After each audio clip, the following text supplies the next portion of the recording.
Good afternoon, ladies and gentlemen. One last time in the regular season here from Harrison Field, Faulkner and Mobile. The Eagles and the Rams played two yesterday with the team splitting them.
So I understand we've been having a little audio troubles to start the game. Hope that's back and working now.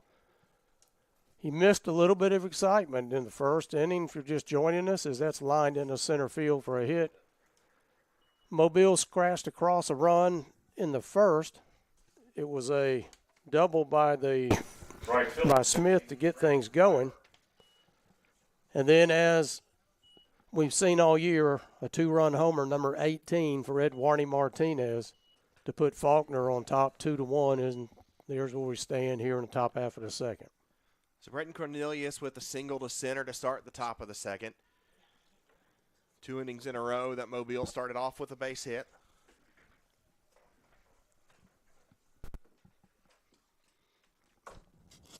Good lead at first. Squares around. Tough play. Castellano fields it, throws to first, and the sacrifice works on the 1-3 putout. So 1 down here in the top half of the second. Center fielder, number 19, Dylan Morant. And Dylan Morant, the center fielder for the Rams, will stroll to the plate with 1 down here and a runner in scoring position at second base.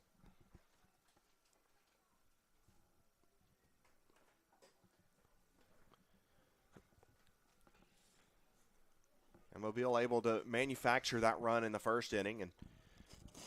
And although oftentimes it's not the attractive thing to do in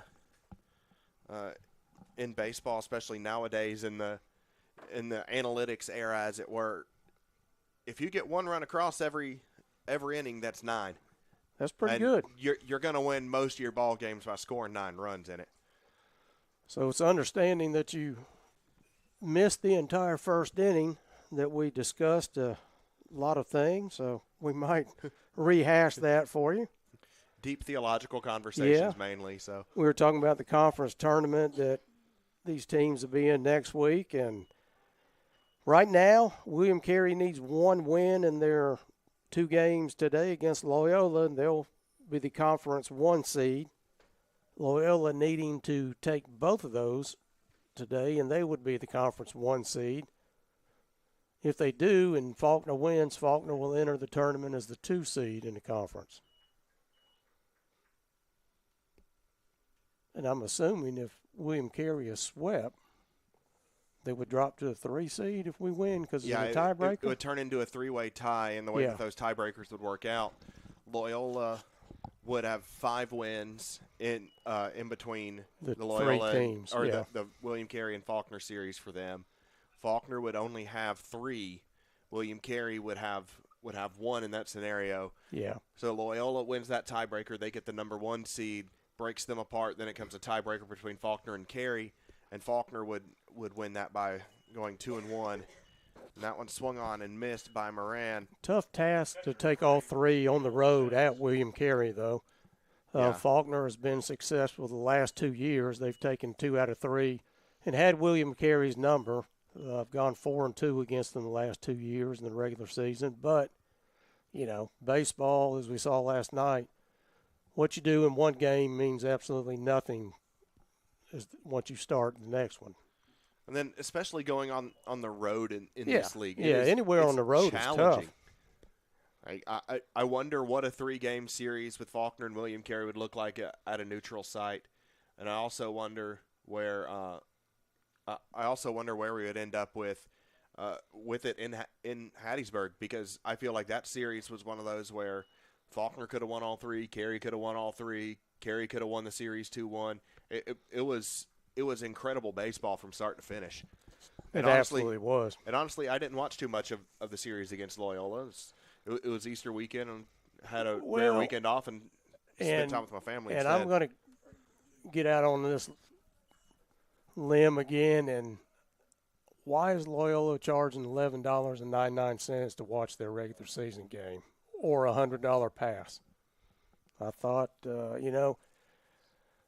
it does not affect me, except once every 2 years, because I don't watch Loyola on a regular basis. But chopper up the middle is Bassett up and firing and retires. Be nice for the opposing team that comes in there 15, 16 times a year to be able to watch their kids if you've got parents or sons playing on that team. And some of that's just the increase in demands for broadcast, and that's a way to offset so the business decision that way. But kind of like the Braves with their exceptional start, and now wanting to go to FanDuel or Amazon and have you pay to watch them. Yeah. But we'll be back bottom of the second. Faulkner leads 2-1 on FSN.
So Christian Webb steps up to the plate. 6, 7, 8 due. It'll be Webb, Bassett, and Oviedo. The pitch from Rodriguez, high and inside for ball one. You know, when you score 20 runs in 2 games, as Faulkner did yesterday, it's hard to find someone that did not contribute, and there's a pretty well hit ball to right field. Driver underneath makes the play. I was about to say Webb had that crucial double in the game, and but again, everybody produced. We'll just leave it at that. They all had an outstanding game. Yeah, they did, and it was interesting looking at that box score of Game 2. 8 players had the 9 hits. It was scattered all the way through, versus a very similar number of hits in Game 1. Just couldn't get the 2-out hit with the runners on in Game 1. I was talking to Kenny this morning, who hit the grand slam to walk off and in the game, and he was more excited about the bunt he laid down with 2 runners on to get, start the string of 6 consecutive hits that produced 7 runs. That was what he was most proud of, and that shows we were talking earlier when we thought we were on the air about what and a hit team. Well through the left side, and Bassett gets a base hit. What a well-rounded team this is. No weak spot in the order. It is, and I love Mobile's lineup. I love their plate approach. Mobile can flat out hit. Yeah. You mentioned 337 average through almost 50 games on the year. That's up there in the top of the country, and probably with the schedule Mobile plays, even more impressive. They've played a few Division II games in there, and, of course, Southern States Conference is as good and tough as anybody. Nova for strike one.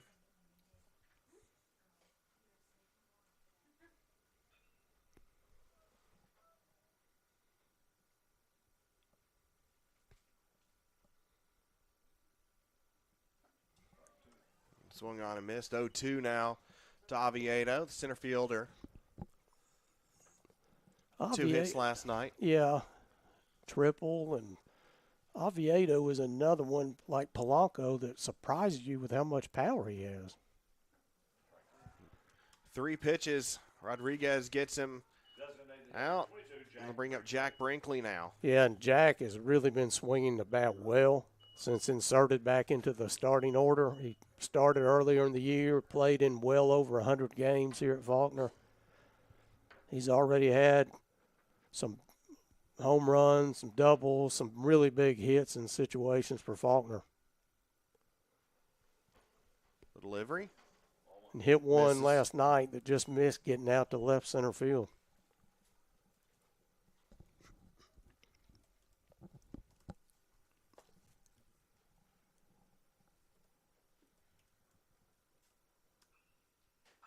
Brinkley fouls that one off. Foul ball brought to you by Jacob Bear, Alpha Insurance, Millbrook, Alabama.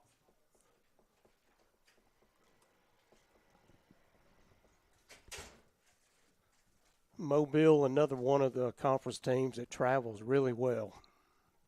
They have brought a large contingent of fans here to Harrison Field this weekend.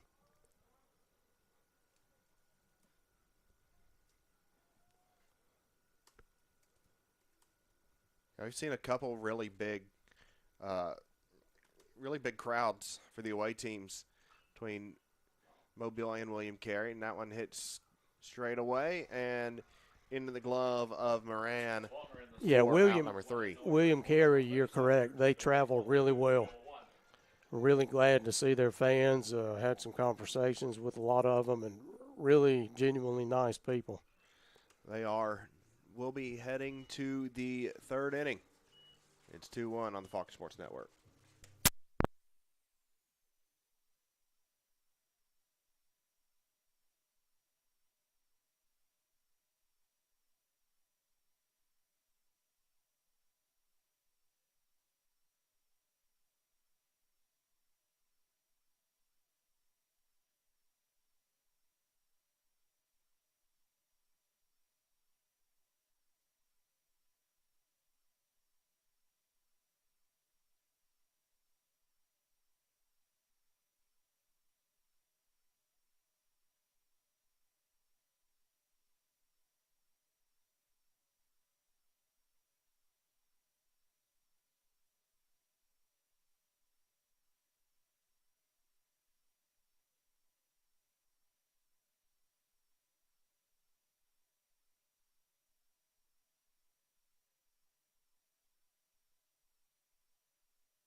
So Landon Moore up to the plate. Moore started the game last night on the mound, ended up getting the loss.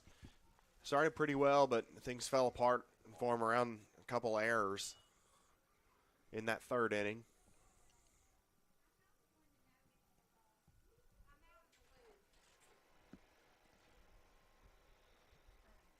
That one misses. 2-0. Castellanos has really looked good his last couple of starts on the mound for Faulkner.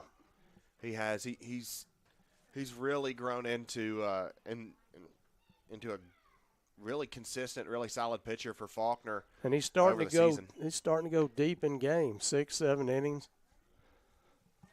only allowing a run or so, and he's got a lot of movement. 3-1 count. So interesting today. I was talking to Mose about what happened yesterday on the mound, and he told me he always feels butterflies and kind of nauseous that first inning when he goes out there. So it wasn't just a one-time thing. The audio? Has it been the whole game? Or?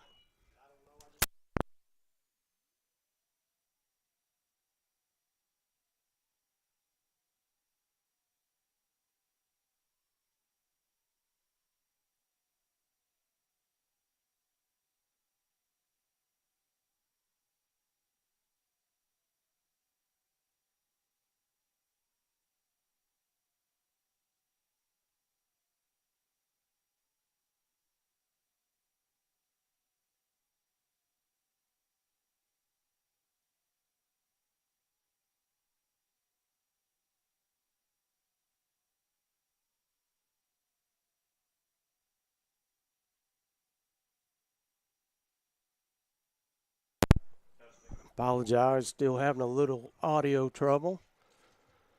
So runner at first with nobody out, 0-1. Castellanos misses in the dirt, throw down to second from Webb, and he's going to advance on the wild pitch. So Castellanos got a ball in the dirt, and Webb fielded it on a couple of hops, and the throw was late. But charge that one to Alonso. Now runner the tying run in scoring position with nobody out for the Rams.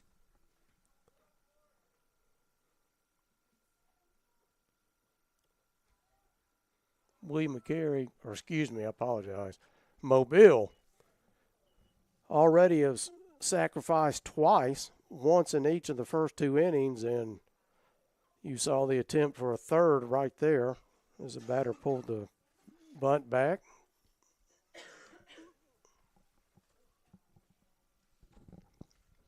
One thing I like about this approach from Mobile is it shows how much trust you have in your team to execute. Yeah. And we saw what execution does for you last night as Mobile was successful doing it, and Faulkner as well, as we mentioned on the DeClemente bunt, that ended up scoring 2 runs, and he went all the way around to third. But you're talking about a guy in Klein Smith who just missed another double right there, hit a double to start. Yeah, he swings the bat well. But you're committed to the game plan of early on, hey, let's manufacture these runs. That one hit to Martinez. Yeah. Easy fly out. Faulkner doesn't miss anything with Edwarney moving into left field. He's probably played left field 65 times in his Faulkner career. So he covers a lot of ground out there with that huge stride, that 6'7" frame.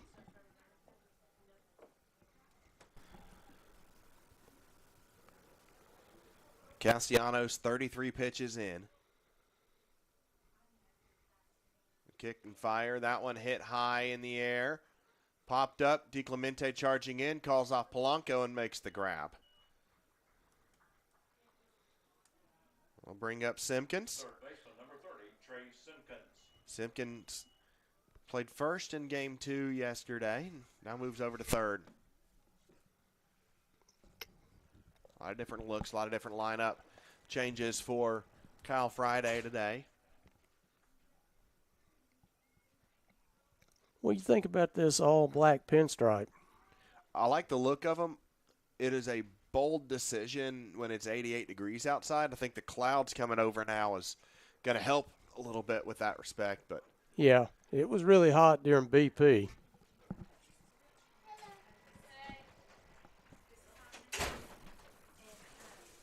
Ball one thrown there. Not so bad if you have an air-conditioned dugout, but you don't really get any relief with the heat everywhere.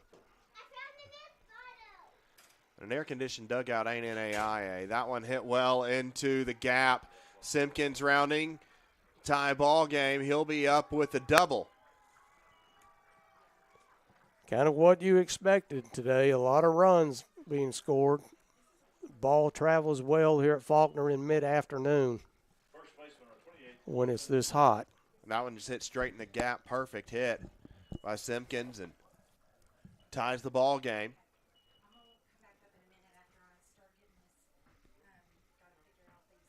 You know, we talked a little bit last night about series that we kind of like to wish we could renew, and obviously that depends on schedule and both teams having to fit it in. But, you know, we mentioned George Gwinnett, teams we used to play that would kind of get that back. Mobile, we've always played. That's, as you said, that's one of the better ones, more enjoyable for the fans. But Gwinnett, the Tennessee Wesleyans, the St. Thomas, Weber was one we used to play a lot. But specifically the Indiana teams, Wesleyan, Indiana Tech, and Southeast, those were really some good games.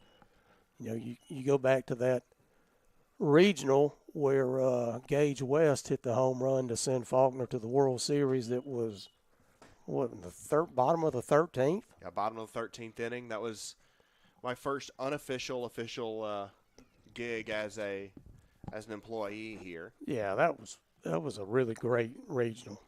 The Vanguard, we've played them, had the pleasure of playing them a couple of times, and back when they had the two pro guys, Jose Rojas and the right-hander that beat us. Can't think of his name right now, but Yeah, I can't either. he was really good.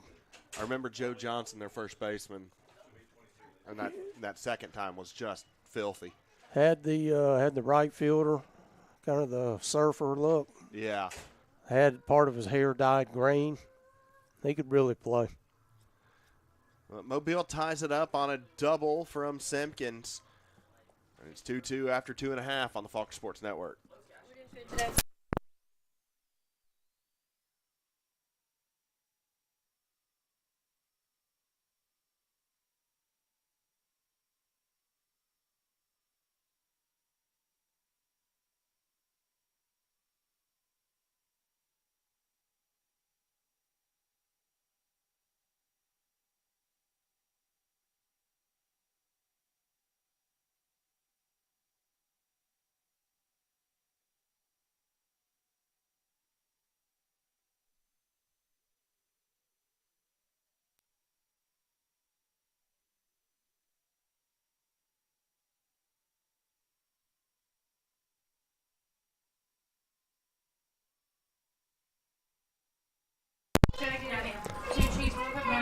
Last night's hero, Kenny De Clemente, to lead things off here in the bottom of the third in a surprisingly fast-paced game right now. That one ripped through the right side. De Clemente with the base knock, and as Joel Best jinxes the rest of our afternoon. Nothing wrong with a 4-hour baseball game on a Friday. There is when you worked 15 hours yesterday and you slept 5 while your daughter was kicking you in the back. Pleasure, that's just, pleasures of having kids. Shouldn't have 5 of them. Jason Polanco at the plate now. The delivery from Rodriguez. That's probably going to not sit well with a lot of people, that last statement. That was more of a inside joke with Carter Those are the kind of jokes, and that's the relationship we have off yeah, air. Joel's bringing he it on understands it, but it didn't sound right. He's housing some 4 other children that are not his right now as well, so temporarily. So relatives, we'll just let that go and not bring any of that up again. It's probably the best. Pickoff attempt not in time.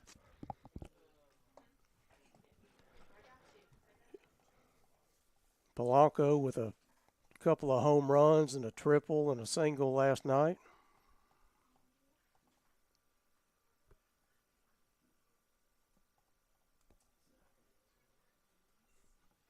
Yeah, Polanco was absolutely mashing the ball last night, and add that to a slick double play. And when you have a night that features 2 home runs and a triple, and the thing you're excited to show everybody is the double play, you done something special. And I think we talked about it in the first inning. Probably didn't go out on air. Technical difficulties we were having today, but Bassett flipped it out of his glove. Polanco grabs it with the right hand, barehanded, while he's stepping on the bag, throws it across the diamond. Trinidad stretched out. You couldn't have asked for a better double play. Yeah, and it was even more impressive that Bassett had to roam into center field on the grass to even get to the ball, and backhanded it and flipped it behind him. And Polanco, as you said, barehanded and threw across. Both ends of that were just spectacular.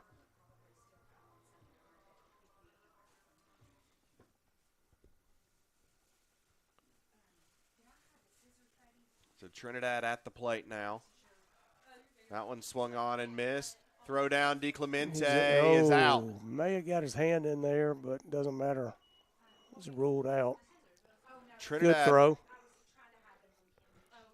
Trinidad's making some sort of argument back here. Was he called for obstruction? Yeah, I believe that was what happened on the play. You know, Juan went down when he swung, and feet kind of went underneath him in the batter's box, and he fell to the ground. They're calling obstruction and the runner out as well, so that ends the inning.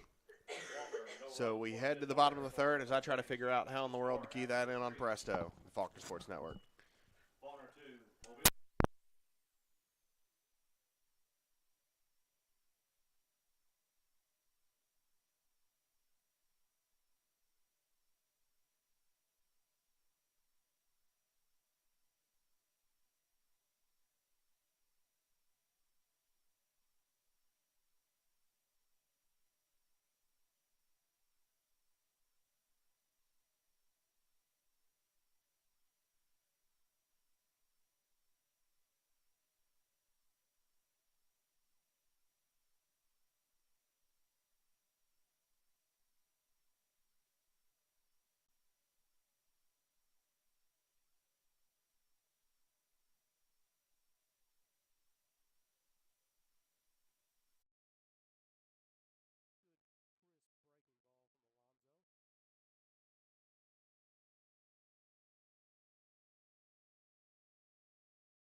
Bassett, 1-1 count.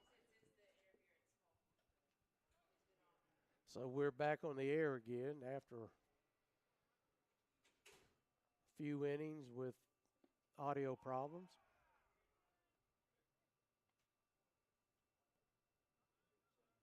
Haven't missed a whole lot. Still 2-2 here in the bottom half of the fourth.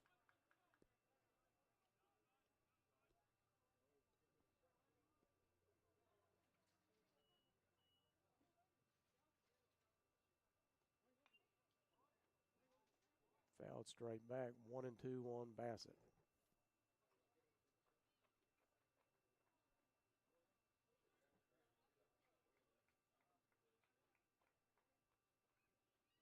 The 1-2 to Bassett, misses away. Mobile plays pretty much all of Faulkner's hitters straight up all around the outfield and the infield. Don't see much of a shift in any direction on any of the Faulkner hitters.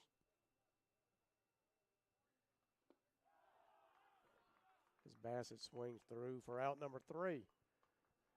So after 4 innings of play, Faulkner and Mobile tied at 2. You're listening to Faulkner Baseball on FSN.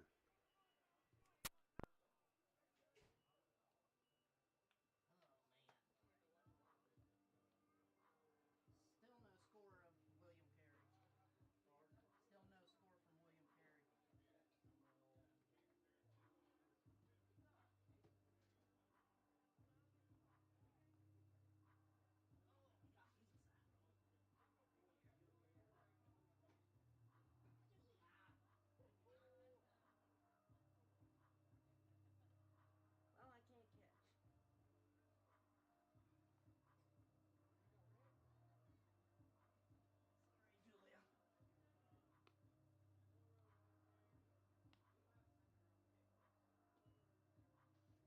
Sorry, Julia. Did Milrow get drafted yet? I think Cam Ward's going to be good as a Titan. Travis Hunter will be good as a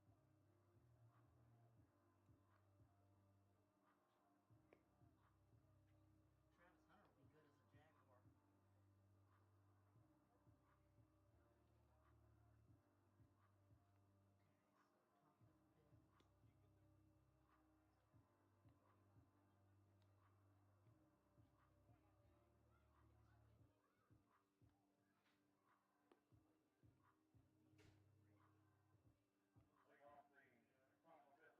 Lead off the top of 5th inning for Mobile. Oh, great. I think the audio For is Landon insane. Moore. All the times for technology to be messing up. So Landon Moore leads off. It'll be Moore, Smith, and King.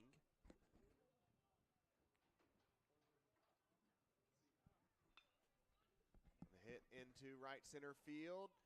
Oviedo calls off DiClemente and makes the grab. Good communication between the Nicaraguan and the Canadian. Second baseman, number 4, Klein Smith.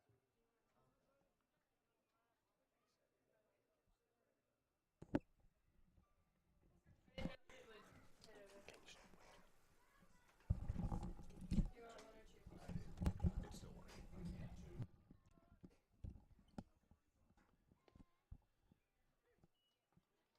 So Klein Smith watches strike 1 over.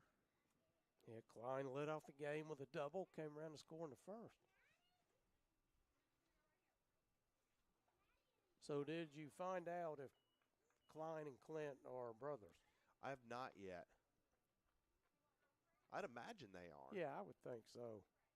Both went to Saraland. They got to be. Saraland always turns out some athletes, don't they? Yeah, they do. Misses away 2-1.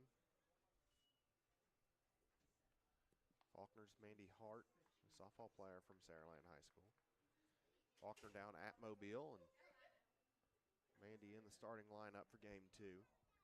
3-2 Faulkner lead, bottom of the 3rd there. And popped up into foul territory.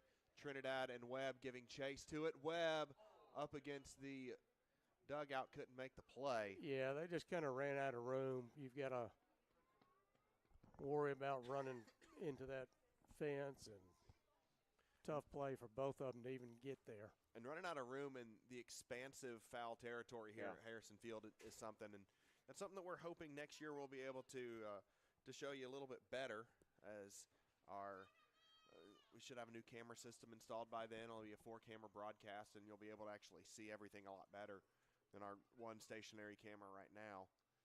That one chopped up the middle, and Bassett makes the grab. Yeah, that'd really be nice, be able to follow the ball a little better and see the entire field. And get those plays down the line in the corners and that kind of stuff. That'll be it's going to be very nice. We're excited about that investment, and that'll be something at all our facilities before too long. Right, digital scoreboard, which we have now at the Hal Wynn Complex, and that is really nice. Able to watch replays, and replays are still a ways away. Don't be putting work on my plate now. They'll eventually be there. I told you I want. And you got to throw that Napa hat game in where you got to guess which hat the ball's been under when you mix them around. You know, that's important. And swung on and missed, 1-1. Still working with Trey to get him to come out in the Mr. Freeze costume and line somebody out in left center field and let them race to the foul pole. I don't know if we want to embarrass anybody like that, though. No. That one fouled off, 1-2. Like, I guarantee. You talking about the guy running or Trey? Oh, the guy running. Yeah, that's what I thought. I guarantee, and granted, I am not fleet of foot at all, but I guarantee you could start me in right center. He could start in left field, at the left field foul pole, and he would beat me to the right field foul pole. Yeah, I mean, that wouldn't even be close. No. It'd be at least, it'd be a good 75 yards probably. Yeah. And me as well. I'm not just saying you, but pretty much a lot of people. Well, I'm saying it's going to be 75 yards because I'll probably like pop a hammy on the on the third step and be laying there in pain.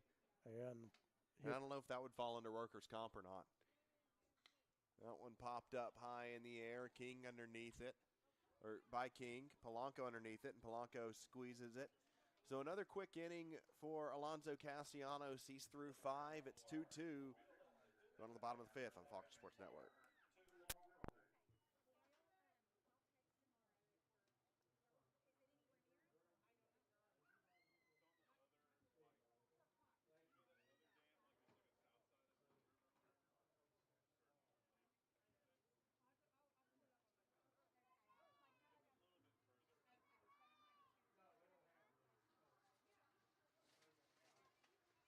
Hey, Julia, thanks for the pizza. Thanks for the pizza.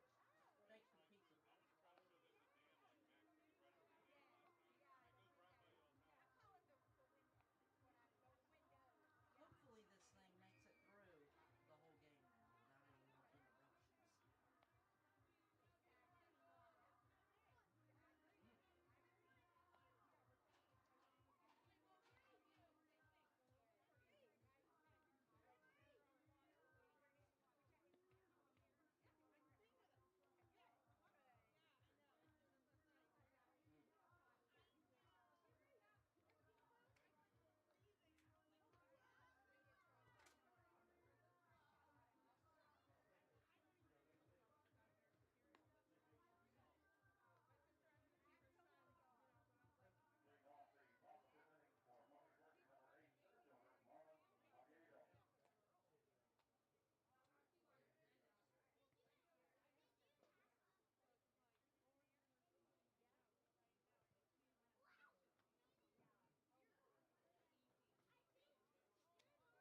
Tired, and Brinkley remains at second with 2 outs.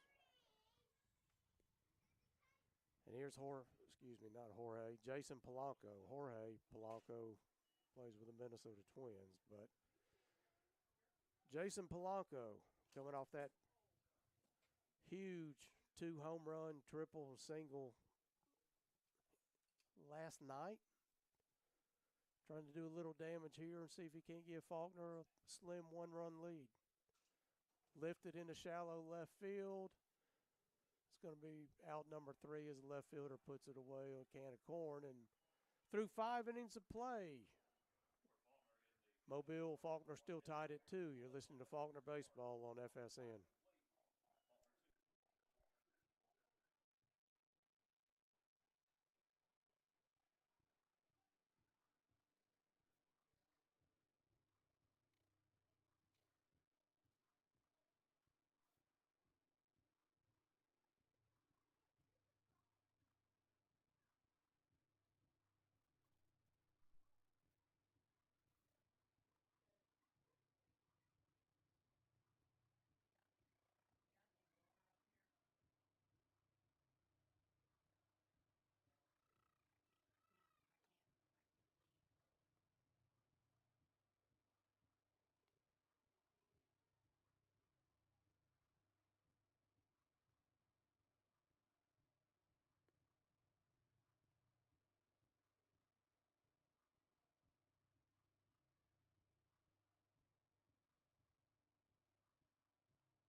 It was just the second mound visit of the day. We didn't escape the first inning yesterday of game 1 without 3 mound visits.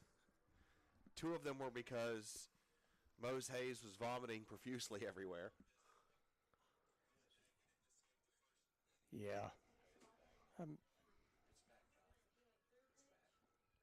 one in the dirt. Not far enough for Martinez to go. Good work by Sims.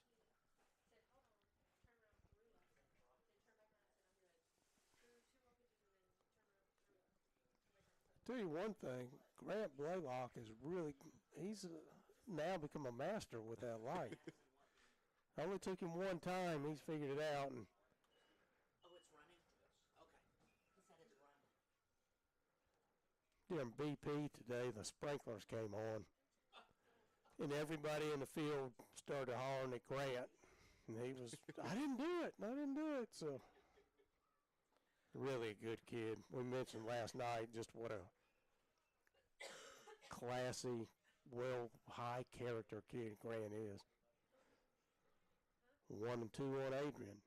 Not much of a lead from Ed Warney, not a threat to go. The pitch in the dirt, 2-2 now.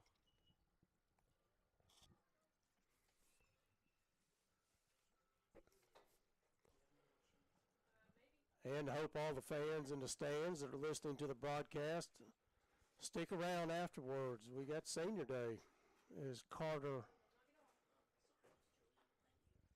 has done a magnificent job in getting the bios written for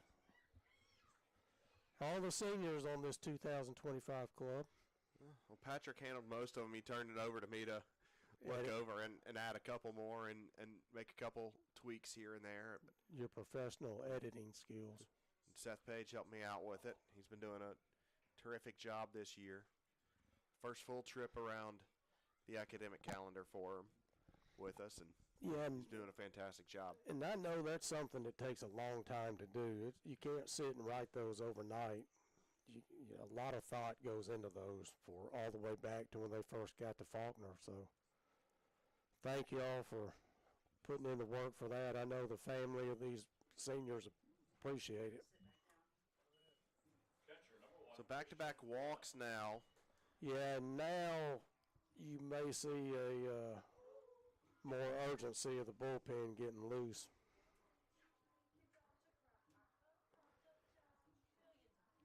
Would not be surprised here if Christian may lay one down, Carter. 2 runners on. Well, no, I apologize. There's 1 out, so he's not obviously not going to lay down the bunt.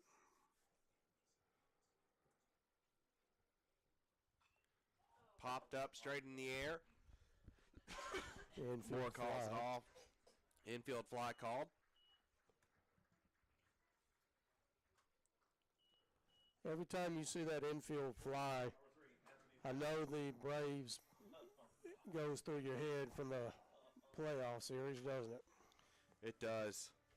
Like, oh yeah, that one is actually in the infield and constitutes as a routine play to make. Not ranging back 75 yards into a Bermuda Triangle ball. In the short left field, or mid left field, really. Misses for ball one.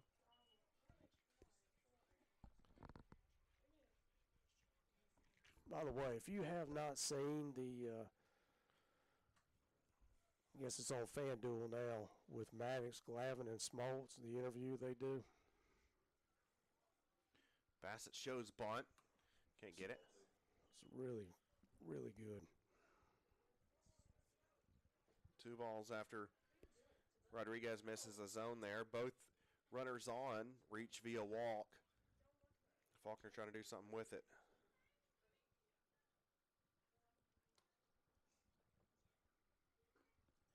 Misses 3-0.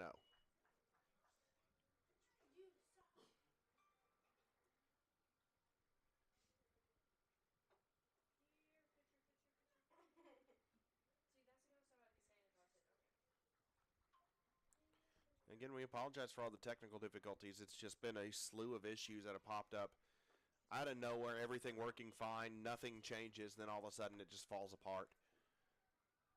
So, regular season being closed out in style by our technology here. They're about as ready for summer as the rest of us. Rodriguez versus Torres, 3-1, or Bassett, 3-1 count to the shortstop. Fouls it off, runs it full. Anthony Bassett Torres.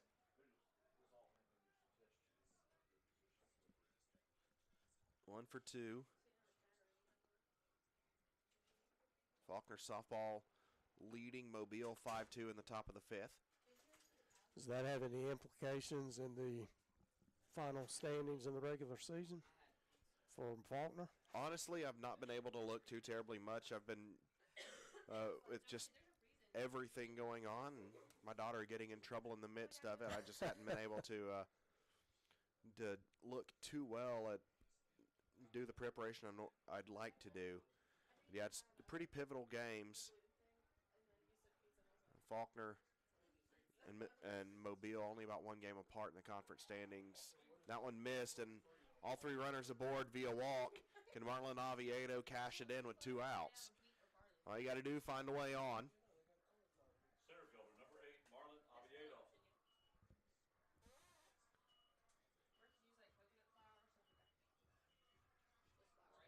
Oviedo's been in the 9 hole, bumped up to the 8 hole with Brinkley sliding down. I believe he was on the 7 yesterday, if I'm remembering right. So big spot here for Marlon Oviedo. 92nd pitch from Rodriguez, misses inside. And he's had a really good game. This is we talked about it at the beginning of the broadcast. His numbers throughout the season, not very impressive. Almost seemingly jump off the page in the wrong way at you a little bit. But he has been really, really good today. Yeah, and I like his mechanics.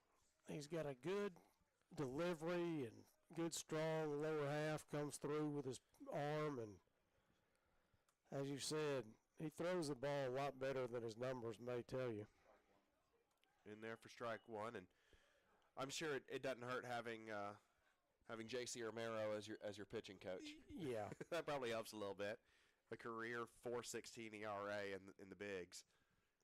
Yeah, World Series ring, All-Star appearances. Oviedo swings over that one, 2-2 count, 2 outs. How do you switch it? I know. Carter, how do you take them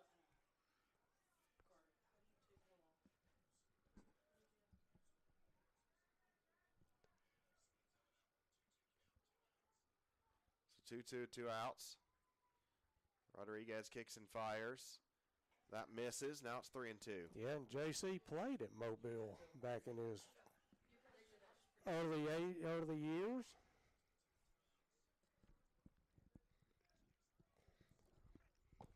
Two pretty good pitching coaches here for both teams. Oviedo pops that into right and right in the hand of driver. And Rodriguez gets into the mess, gets out of the mess, and Faulkner leaves 3 on board. We head to the 7th, 2-2 on the Faulkner Sports Network. I wish we could have taken advantage of that. Pitching change. We got a pitching change,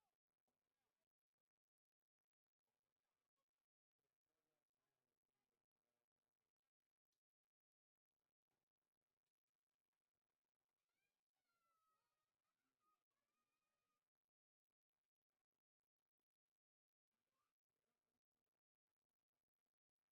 game still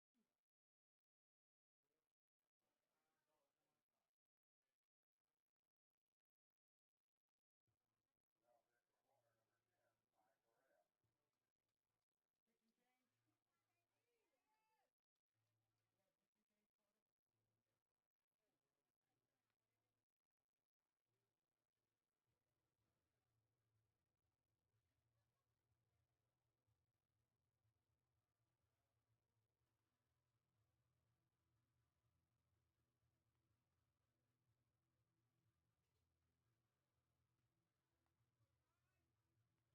started.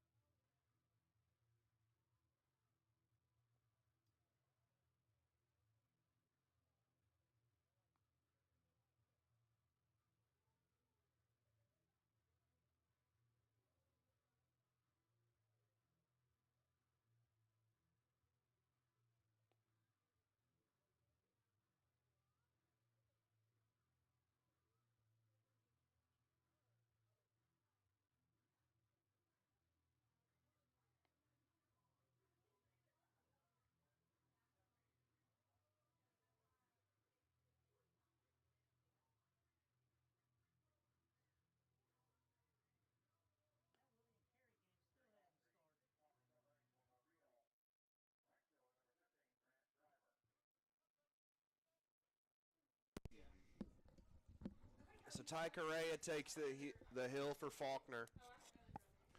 All Close the book. 6-10 of him.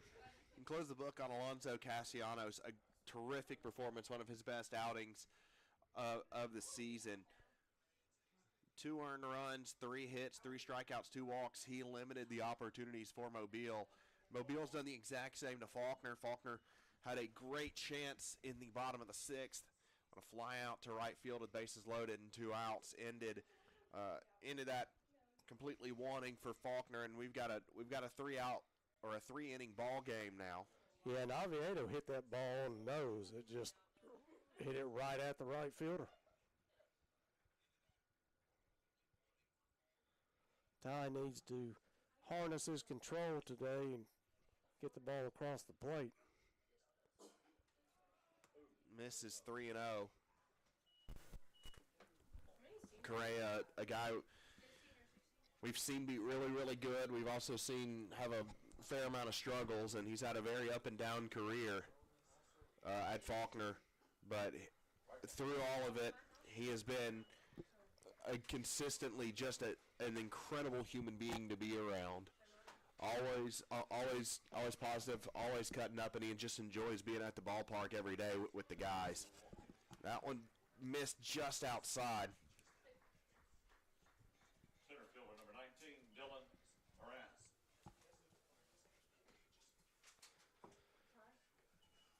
Yeah, he possesses an electric arm. And when he's on, as you said, he is really good. Just 1 strike in the first 5 pitches he's thrown here. Gets that one over. He'd come back there against Dylan Moran, a sophomore from Sims, Alabama. This is the point of the game. Tied, you're probably going to see a sacrifice. They tried it. Yep, there we go. Shows bunt.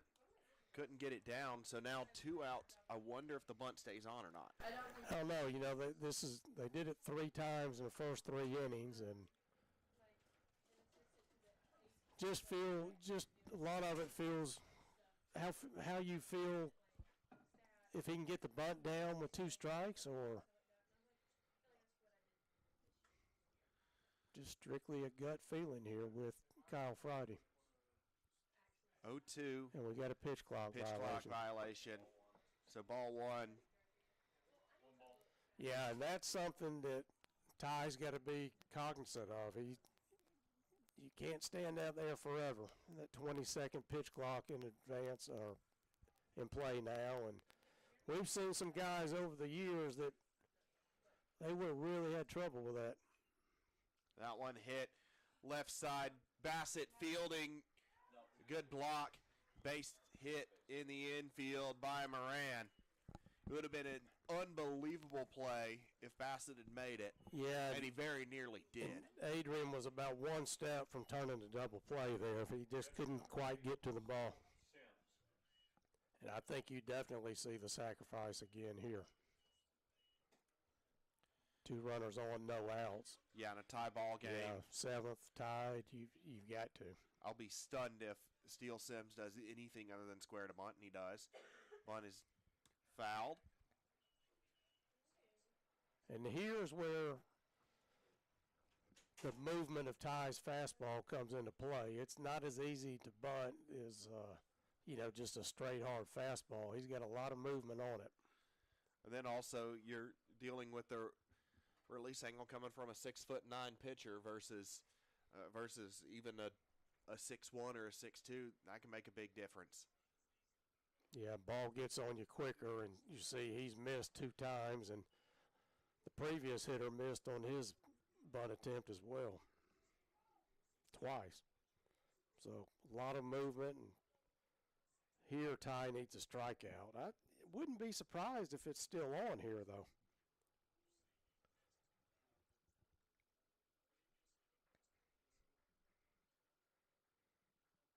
It is. Bunt is down, and it's foul. Yeah, and Kyle's not going to like that. They've had 5 attempts to get the bunt down between the 2 hitters and not been able to. It paid off previously because on the 0-2 pitch he got a single, but that one really hurts, and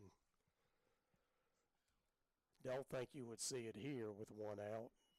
Ty needs to throw a double play ball. Landon Moore at the plate.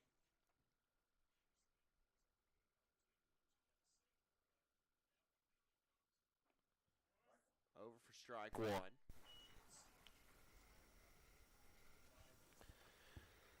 Moore, no inclination of bunting on that first pitch.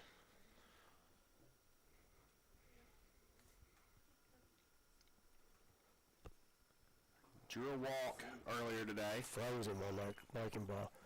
Yeah, as you mentioned, Carter, 2 outstanding performances from both starting pitchers today. The reaction from Rodriguez, I don't know if that was a fired up done at the performance reaction. Correa gets a couple strikeouts there.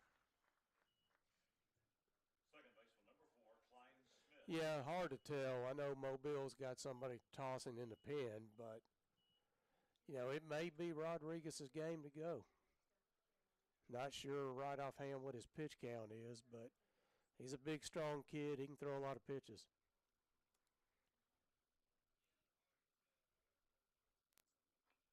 Chopped up the middle.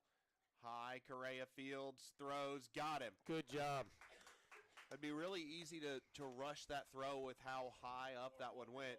But Correa did a great job of sizing up where the runner was, make the confident throw over, and get out of the inning. Great work by the Eagles. We go to the stretch, tied at 2 on the Faulkner Sports Network.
Caleb Lagerwell comes to the plate now. Or comes to the mound, rather. Jack Brinkley at the plate, 22 versus 22. Lagerwell, a junior from McDonough, Georgia. The pair of twos on the scoreboard as well in this 7th inning tie. You love when that happens. Or you're completely apathetic about it. But if you're nerds like us, you enjoy. No, it doesn't matter to me. Don't throw me in that conversation. Lagerwell, an 8.10 ERA, 3-2 record. Next, you'll start talking about how much square feet are in a garage.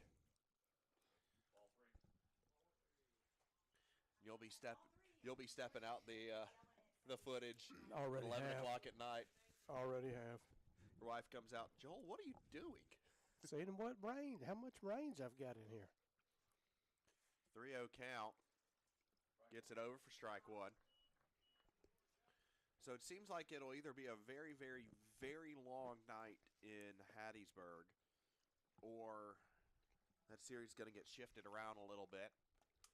May have to go tomorrow, and I don't know what the weather looks like in Hattiesburg right now, but no, they haven't even started game 1 of what's supposed to be 2 today. Yeah, and I don't think either one of those teams wants to have to play a doubleheader tomorrow. Especially with conference tournament starting on Wednesday. Yeah.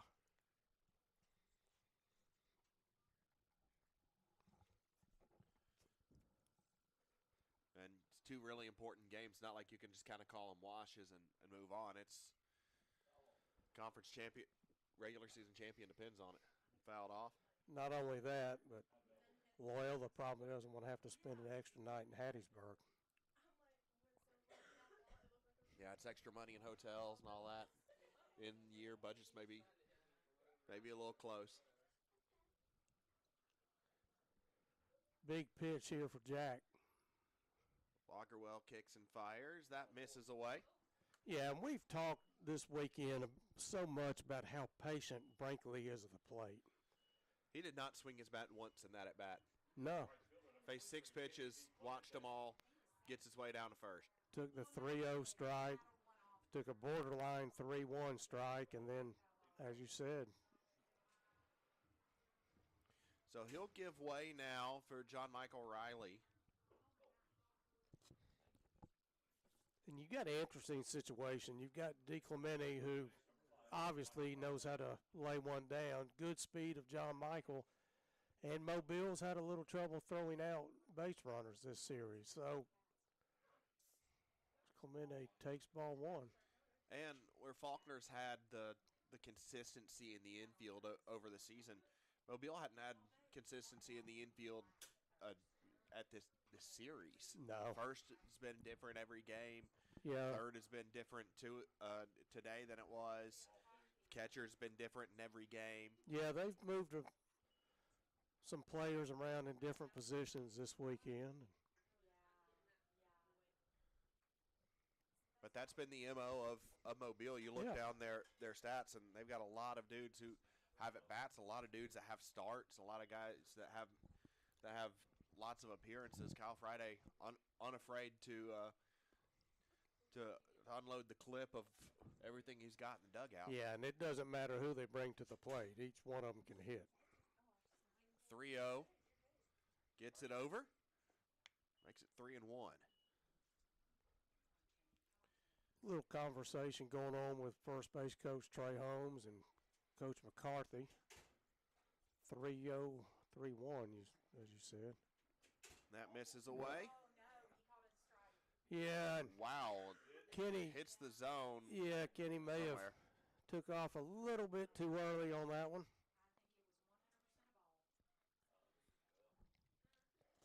So full count. I think if J. Mike gets a good lead, he may be going here, but not from that lead. Fouled off by DeClemente. I'd like the situation here to run. DeClemente, a guy that does not strike out much.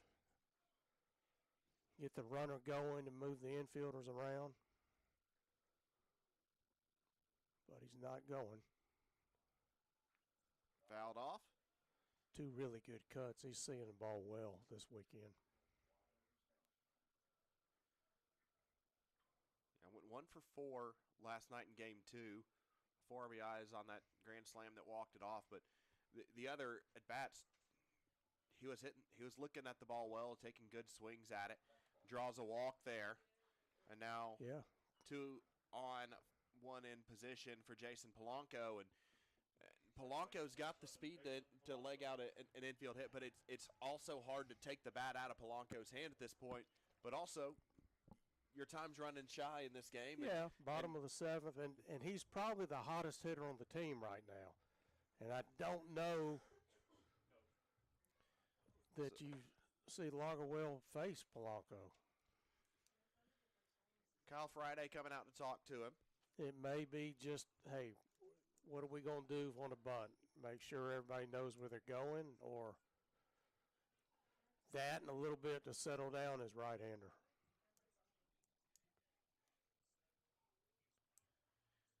Maybe talk a little bit about if he's showing bunt. Remember, here's how you need to pitch him. And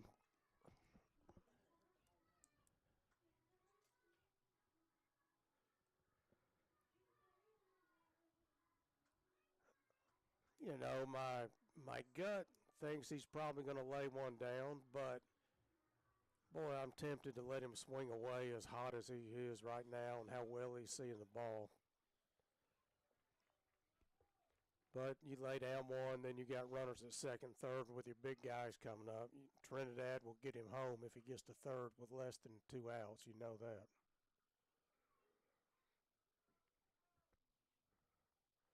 But Logwell's got to throw strikes. Corners pinching in with Wood and Simpkins basically on the grass. Yeah, and this, you know, it could be. They're defending more the first base line bunt than the third base line. Yeah, and that's not where it's going. Because you got to lay it down towards third base to get the third baseman to come in. You put it to first and he stays home, you got a first to third put out. And that's and what. A balk is called. And so much for the bunt. So there's your sacrifice in essence. The runners are moved over, but now you got a red-hot Polanco with a 1-0 count can swing the bat. And the infield in. Or do you try and surprise him a little bit and go with the squeeze play? I don't think you do with the infield coming in here. And I wouldn't either, not with any. I mean, depends on your hitter. I know he handles the bat well, but, boy, I think he can just do some damage right now. Chopped that one foul, went fishing for it. Yeah, and with that said, he's got to hit the ball out of the infield as well. Last thing you want to do is hit the ball hard right at somebody.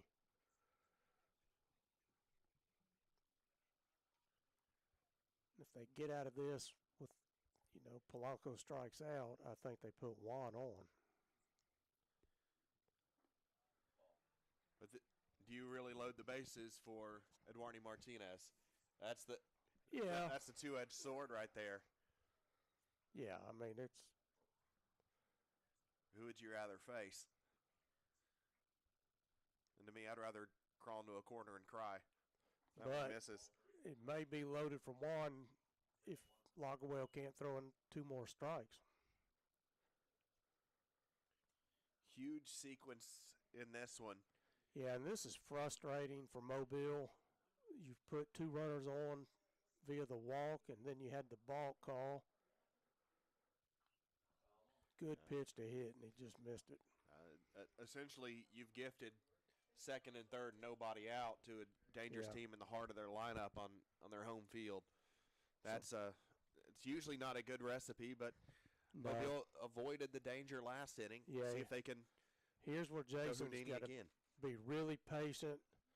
Make sure it's a strike. Don't go chasing on 3-2 and didn't come close. So bases loaded for Juan Trinidad. And that's going to be it for Lagerwell. So Lagerwell walks 3.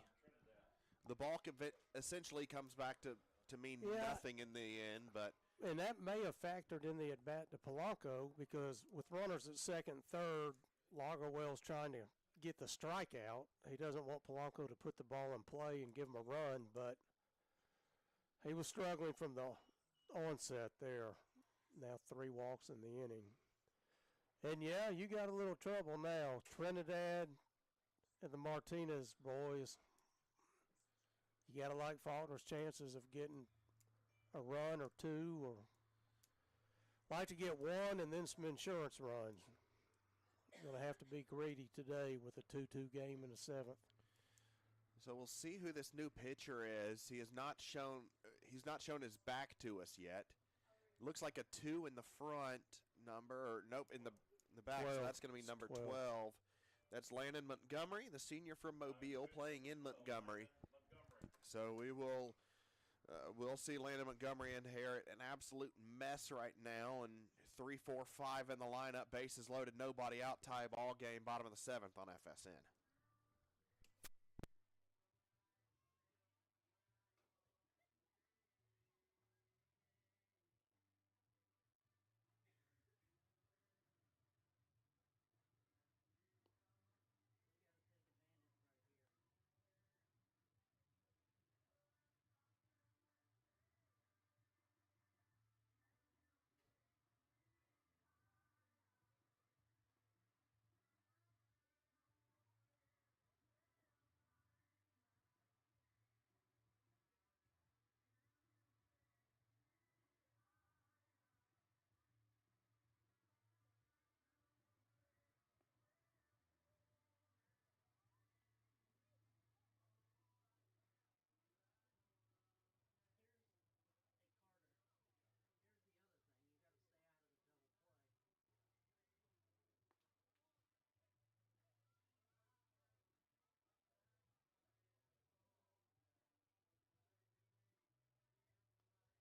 Need to get something to the outfield here.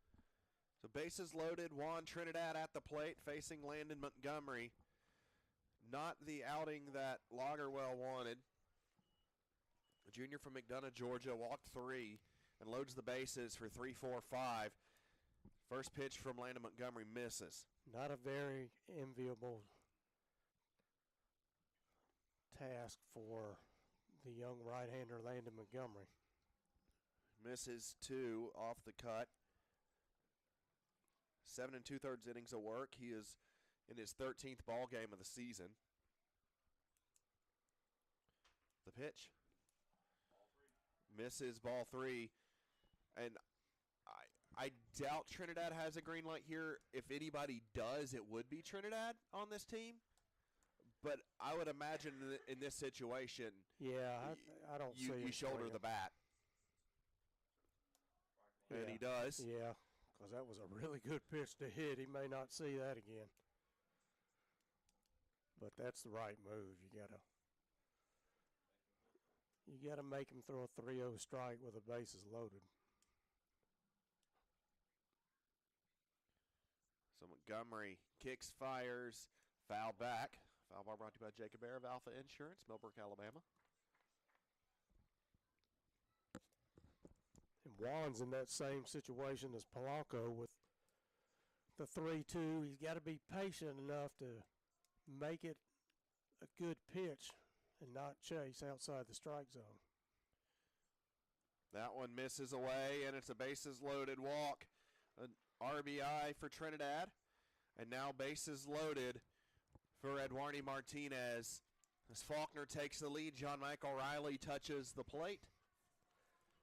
So Jack Brinkley's walk comes back to roost. Not a bad spot to all rise on number 19 here if he can get one up. Edwarny Martinez tied Sean Ross for 5th most home runs in a season in modern era with 18. Sean's making a pretty good career for himself right now. Yeah, he sure is. Great company to be in. I'd love to see Edwarny get 20 before he's done. Landon Montgomery delivers. Oh, That wow. one over for strike one. Really good pitch. Outstanding speed on the base pass for Faulkner right now on all three bases. Interesting with infield in opposed to playing for the double play ball, and Eduardo Martinez would like that opportunity back, swung at junk. Yeah, he chased out of the strike zone. He's got to be more patient. One of the few uncompetitive swings I've seen from him this season. 0-2 pitch. Chopped towards third. Simpkins throws home. It's high. And good work by DiClemente to slow down a little bit and kind of bait Sims into tagging him opposed to stepping on the plate and throwing to first. Right. Really, really good base running by DiClemente. Not what you'd want from Eduardo Martinez in that situation, not what he'd want, but prevented the double play. Yeah, Faulkner has got to add on. 3-2 lead. Third baseman, 21, Adrian. You don't want to have the tying run at the plate in every situation for the next 2 innings. You got to get more here. And Adrian Martinez, another guy that's been seeing the ball really well this weekend. His swing really starting to round into form. It is. And you see they're in on the corners for Mobile and playing double play depth in the middle of the infield. That one fouled off.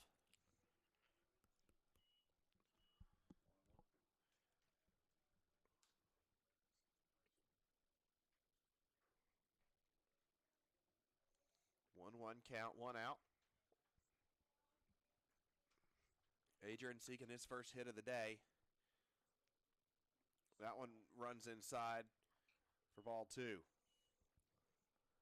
Both dugouts standing on the edge of the rail.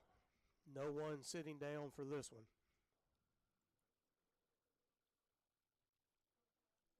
The pitch. One fouled off. 2-2.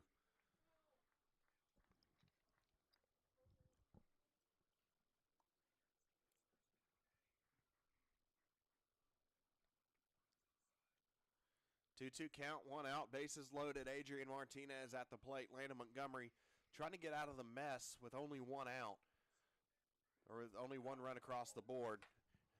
He runs the count full.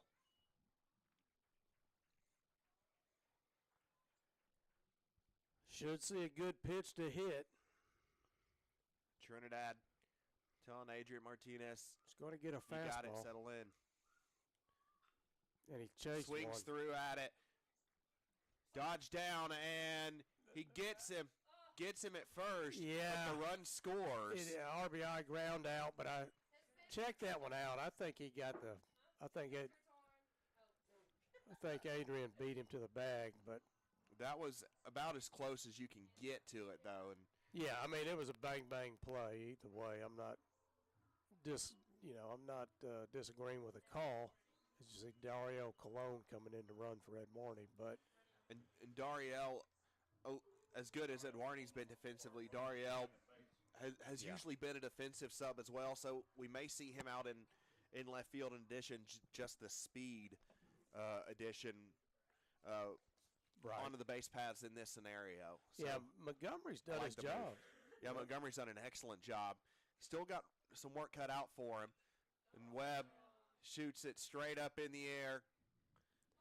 Moore on the other side of the bag makes the grab. And if you're Mobile, you really got to be pleased with that. He came in a no-out, bases-loaded jam, got a ground ball to third that could have been turned for a double play had he's not had the little slowdown at the plate, and then After 7 complete, Faulkner. that last one, a ground ball to first, just happened to be just a little bit too far away from the bag to turn 2, but Faulkner gets 2. And Dariel Colon will go out in the left field now. And you can re-enter Ed Warney should his spot come back up, but I like the move of getting Dariel out there in this situation. Yeah, and he's been a guy that has come in late for defensive replacements in all 3 positions in the outfield. So Ty Correa back on the mound and now pitching with a 2-run lead. Faulkner leads by 2 after 7 on FSN.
So we saw a little meeting in between innings with the home plate umpire and both coaches, more than likely lightning getting close to the area, and that's the last thing you want to see here in the 8th inning. Especially with senior day ceremonies to follow the game. And Mobile with a 3-hour drive and probably going to stop and eat as well. They don't want to be getting back at midnight. Ball one thrown to Will King, fouled off 1-1. And we were talking a little bit off air about the NFL draft as the second round just started again, and I heard a story about a guy named Norm Michael. He was a fullback for Syracuse, and he did not realize that he was drafted by the Philadelphia Eagles for 55 years. Ground ball goes up to Bassett. He'll throw across and get out number one of the inning. So obviously before the internet and cell phones. Yeah, so what happened, it was in 1944. He was an 18th round selection. And we all know what was going on in 1944. You're at the height, you're at the apex of World War II. He enlists, joins the military. The Eagles can't contact him, and he doesn't know that he's drafted as that one's chopped towards Trinidad. Trinidad races to the bag and got him. Another real close play. The Pete Rose slide by Simpkins, not in time. But he didn't know that he was drafted until 55 years later, and he was reading an article about Syracuse football and every player that's been drafted from Syracuse. And he saw his name on the list, and he was like, what? Yeah. Does somebody else name that as well? That's when you want to go ahead and sign. Yeah. Just sign the contract. And I never signed with anybody else. You still have my rights. Yeah. And I'm going to exercise my option. Give me a 4-year deal. Go to spring camp, get injured, and draw that pension. That's the dream, isn't it? What a count. I mean, Bobby Bonilla's been drawing salary from the Mets for 25 years since he quit. Ground ball goes to Bassett. Wow. Throw across, and he got him.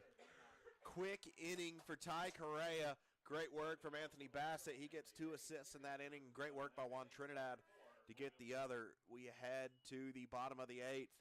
Faulkner leading by 2 on FSN. Speaking of the draft, Carter, what do you think of the Titans getting Cam Ward? Who is Sanders going to go to, Richard? Well, the Cleveland Browns is out shitting themselves after yesterday, trading that number 2 pick. Today. Yeah, but what is? Why? They have a quarterback. Leading off the ball in inning for Mark University. Shortstop, number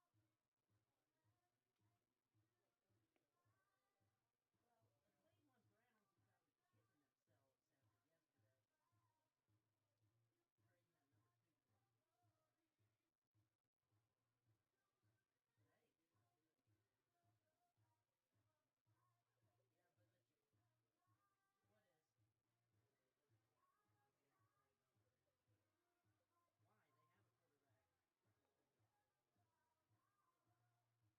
Anthony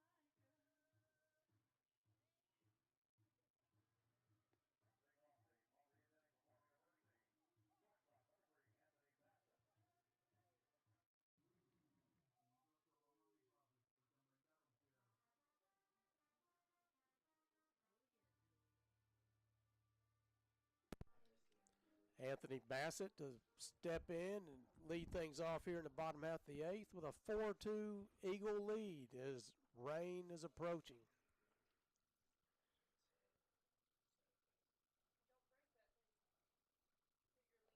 That one misses.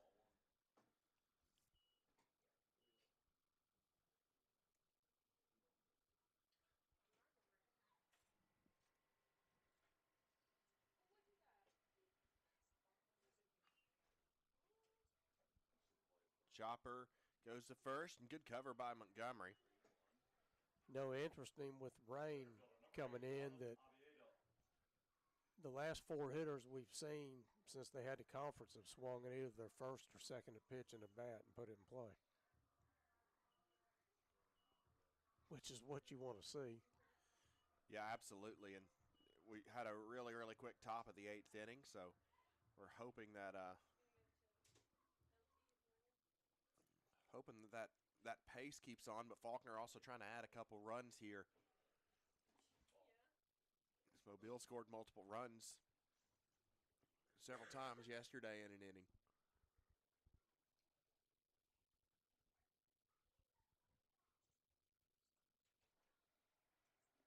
One misses. I'm assuming that is either Marlon's girlfriend or family member taking the pictures behind the plate. She's probably taken over 200 today. I've seen her walking around all over the stands getting different angles of him. It's actually a student here who's been working with the football team a little bit and has been doing an excellent job with some digital media stuff. Well, she's got a lot of pictures, so she's done a good job. 3-0 count.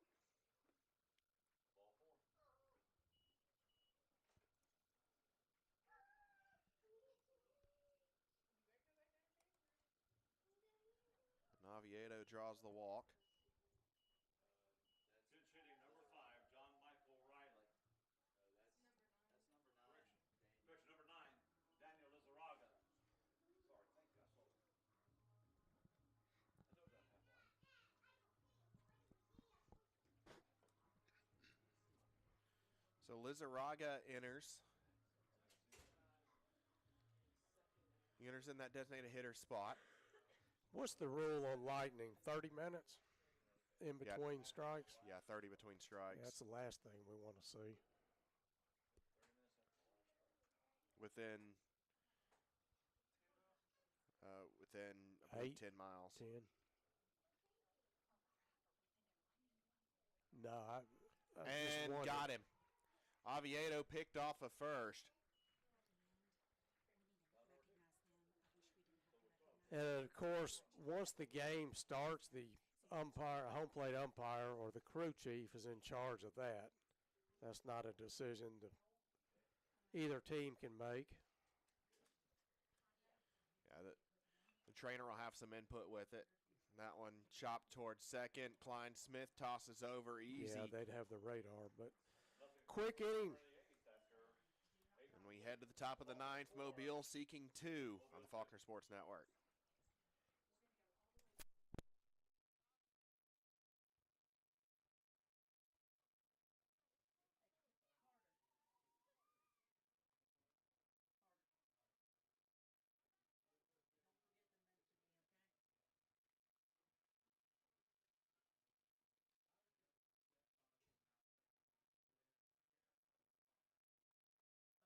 Now, 6 for Faulkner, number 20, Jordan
So Jordan DeStefano on the hill looking for save number 7 on the season.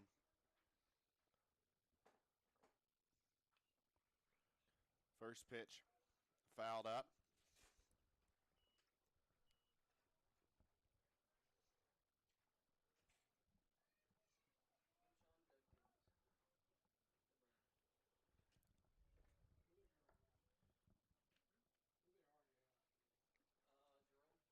Jerome 0-1 count. In there, 0-2. Yeah, and Jordan has really been good this year and last year as well, but he has jumped into that closer role after Bracken's Rice went down with the elbow. And Bracken, if you're listening, hope everything is going well. Look forward to seeing you again. He is a huge asset to this Faulkner pitching staff, and would love to see him back with that electric fastball of his. And just a great human being Oh, as well. absolutely. Great kid. And evidently a great taste of music, too, if you're coming out to Kalijah. But 1-2 offering to Brayton Cornelius. Couldn't get him to chase. 2-2 now.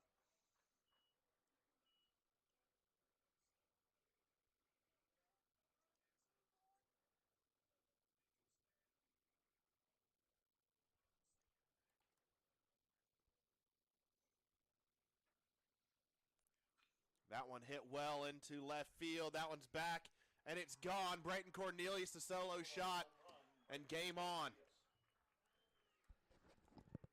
Not a surprise. Mobile hits a home run and cuts the lead to 1. They battle to the last out. Really swing the bat well. Yeah, a line drive homer that got out of here in a hurry from Brayton Cornelius. His 4th home run of the season. And it puts Mobile down 1.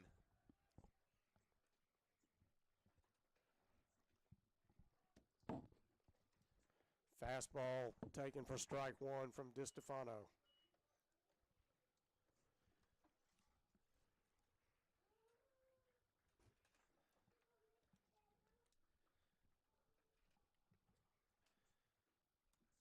DeStefano responding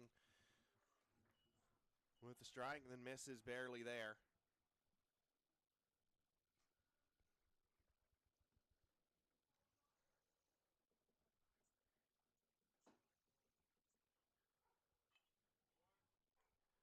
That one popped into foul territory. Trinidad chases after it, runs into the bullpen.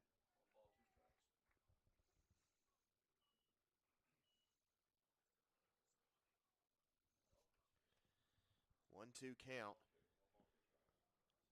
Grant Driver, 250 average coming in on the season. He's 0 for 1 with the walk in this one. Got to keep the tying run off base. Just misses 2-2.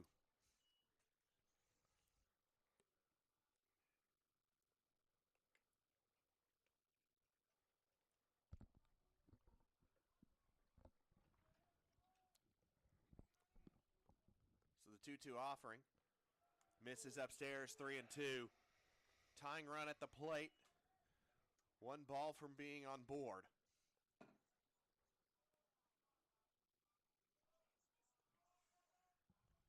DeStefano, 6 saves on the season. Looking for number 7, but he's going to have to battle here. Adrian Martinez bobbles it, throw cross, goes wild. Driver rounds towards second. In the air.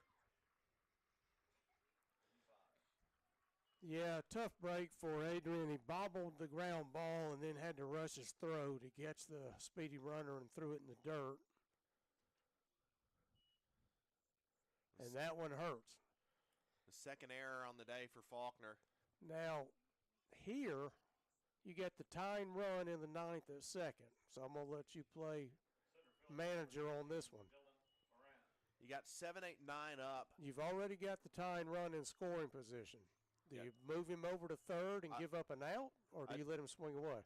I think you do, because you've had success with that already in the game. True. And and you're at the part of your lineup, and obviously I don't know these batters' tendencies. I don't know how good they are with the bunt, and that should play a factor in the decision as well. But just basically going off of the assumption of what your 7, 8, 9 hitters are, Yeah. I would imagine you would put a sacrifice down here, and then you'd swing away on the next one, try and get something in the outfield and tie the ball game. And the other factor is it's starting to rain, just a little bit. So it could cause some issues. He's square, and you can look at his hands. The bunt is down, and it's a good one. DeStefano calmly fields and handles it. So you try it again. Do you risk the tying run thrown out on a missed squeeze or a safety squeeze? Faulkner's playing the infield in. I think you got to swing away. But again, I'm not familiar with how well they handle the bat, but they have shown more than enough to be able to execute in this situation. So Steele Sims, a 114 hitter on the season, a big opportunity, and he's delivered right there, it seems. It's at least deep enough to score. It'll drop down for one. He's going for two. The throw is got him. No, he dropped it. The ball's dropped. So Sims in at second with the double. It's a new game. Tie ball game. Go ahead, run at second. Steele Sims delivers. That's the first blown save we've seen in an awful long time from Jordan DeStefano. Not entirely his fault, but at some point you got to do it yourself and not rely on the defense. You've got to take the ball and get the out. And this is another situation where DeStefano's got to come through here. You've got the bullpen getting loose for Faulkner. Can't tell. Maybe Neto getting loose. It's hard to tell from this angle. In there for strike one. So reset your pitcher of record for Faulkner. Ty Correa came in, pitched into the lead. DeStefano unable to hold on to it. Yeah, Mobile, we've talked about how well they swing the bats. And they're a base hit from taking the lead. 0-2 with one out. Really big. You got to get something here. Keep the runner at second if you can. You don't want to get him to third where even with two outs, if not necessary, have him a chance to score on a pass ball or wild pitch. So Landon Moore hits that up the middle. Functions as a sacrifice, statistically not one. He took the sure out, but he had a sure out at third if he would have looked to see where the runner is. The runner didn't break to third until DeStefano had already fielded the ball. Would have been out by 20 feet, but again, two outs. Taking the out that you're sure of is the important thing right there in that situation. So Klein Smith at the plate, leadoff man. And he's hurt us today. The go-ahead run at third. First pitch misses. And I think Jordan wanted that one.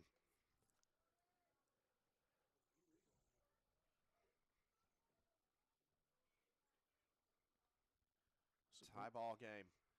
Two outs, runner on third. DeStefano delivers to Smith. That one popped up foul territory and out of play. Yeah, and I'll tell you something else. With the wind blowing like it is now and these dark skies, kind of grayish, it's tough to see the ball if it's hit really high in the air. From our vantage point, it really is.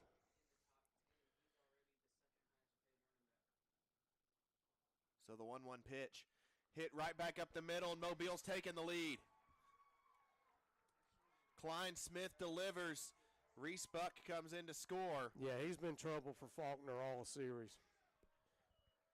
And Klein Smith picks up his second hit of the day. Had a double earlier, but no hit bigger than that right there. Yeah, that's where not getting the out at third really hurts.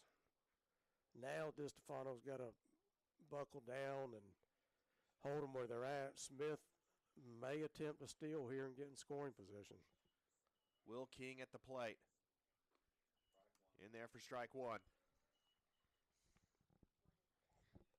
What looked like on the surface, a sure win with Faulkner's closer coming in up 2, but that leadoff homer turned the tide. Delivery. Swung on and missed. Yeah, 0-2. You can see the flagpole now bending with the wind. And the trees. Yeah, it is really howling to center and right field. Will King can get under one. We're looking at a vastly different ball game. Got to get him with a good slider. Strike 3, rung him up, Yeah, but Mobile does the damage. May have caught a break on that one. 3 runs for Mobile. They take the lead. The wind really kicking around here. Theoretically, Faulkner about to come out if Mother Nature will let them and try and bounce back. They're down 1. They got 3 outs to go on the Faulkner Sports Network. They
Pistol, good. I think people are getting ready to. I haven't seen any lately, so. Is it raining out there, Carter? Huh? Okay. How do you want me to do it with the camera? So top of the order for Faulkner facing Isidro Jimenez. A 9.26 ERA on the season, 11-2. He's seeking his first save of the season, a transfer from Stillman. In tough situation to pitch in, tough situation to hit in. The wind is blowing sand everywhere right now. You know, you easily get something in your eye in the middle of a pitch or swing. And yeah, the Faulkner dugout just getting blasted with the dust flying up right now. That one misses, ball 3, and Isidro Jimenez may end up putting one ball away from putting the leadoff man aboard, and I'd be stunned if DiClemente's bat isn't decoration on this. Yeah, and what you really hope, and we hadn't seen it, he's done a great job and for that throughout the whole game. You saw the hat go, but the ball comes across the zone, and that hat halfway to first base. The one thing that and it's human nature, but the one thing you don't want to see here is maybe the zone widen because of the weather conditions. And he's done a good job in this 9th inning. He's done a great job behind the plate all day. Yeah, it would be really easy. All right, let's get out of here, boys. Yeah, before the hurricane hits. 3-1 count. Chopper goes to Smith. Klein Smith up and firing, gets out number 1. Yeah, good job to come all the way back from 3-0. So Jason Polanco comes up to the plate. The wind blowing straight out into right field. Polanco will bat lefty here. If he can get underneath the pull, we may have a tie ball game with the way Polanco's been swinging the bat. But Jimenez pitching a little more confidently here, I'd imagine, after getting that first out and bouncing back from 3-0. Shows bunt, and that one misses away.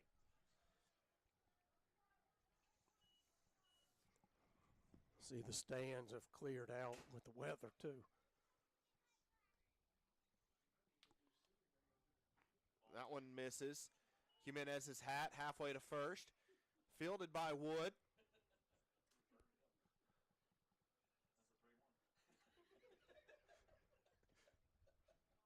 Yeah, the 3-1 put out on the hat. Yeah, and Jason's got to be careful here not to try to tie it up himself. Most important thing is get on base right here. Yeah, you got to find a way on one way any or way another. you can. That one misses 3-0. Yeah, he went 3-0 on Kenny and came all the way back.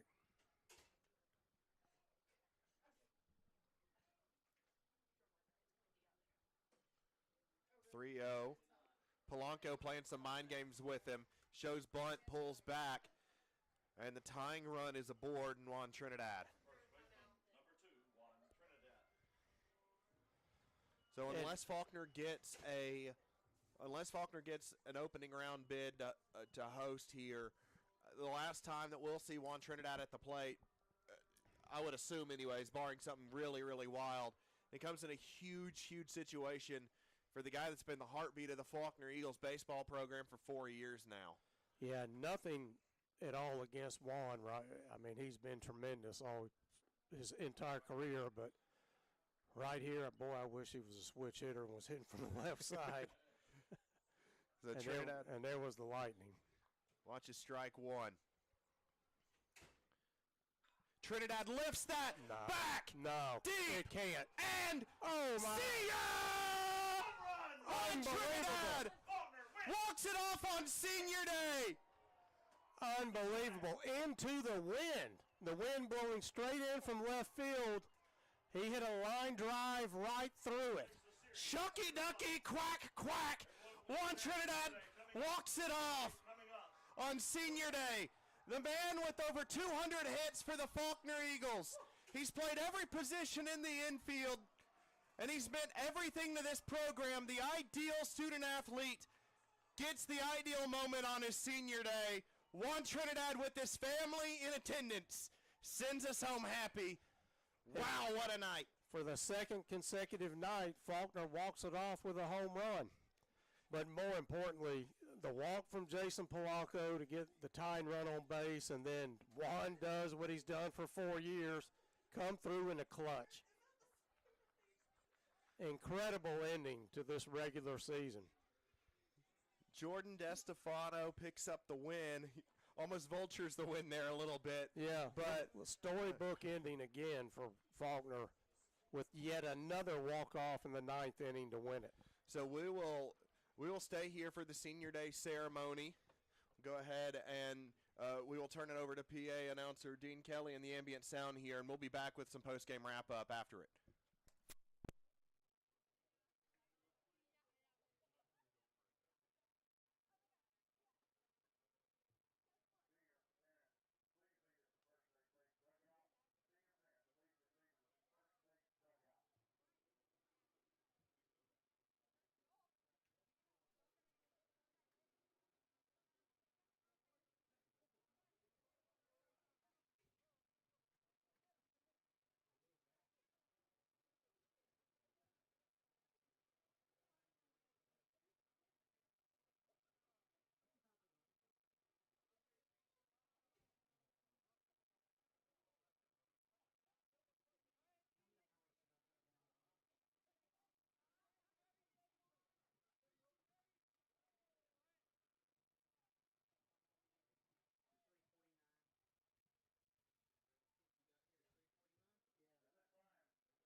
In the last 2 seasons.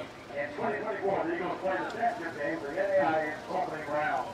Members of the seniors, please help us to show our appreciation of the young men who make the program successful through their spiritual leadership, dedication to athletics, and their academic achievements.